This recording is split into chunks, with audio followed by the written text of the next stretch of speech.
Amukan si jago merah yang melahap toko Indomaret yang ada di Jalan Ratu Sianung, Kelurahan Ilir Timur 2, Palembang menghabiskan bagian plafon lantai 1 toko retail ini. Sudah lebih dari 30 menit petugas pemadam kebakaran berjibaku memadamkan api dari Indomaret yang berada tak jauh dari Polsek Ilir Timur 2, Palembang. Pantauan di TKP terlihat petugas pemadam kebakaran kini tengah berupaya memadamkan api yang berada di lantai 2. Namun pada bagian plafon lantai 1 Indomaret ini tampak ludes terbakar dan hanya menyisakan kerangka.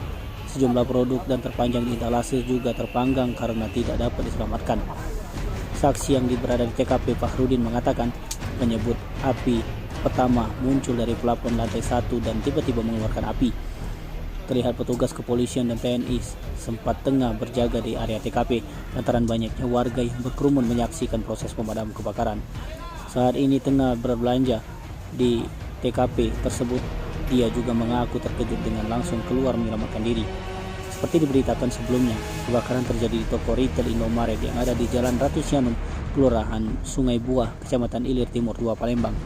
Tim Liputan Sumsel Update TV melaporkan.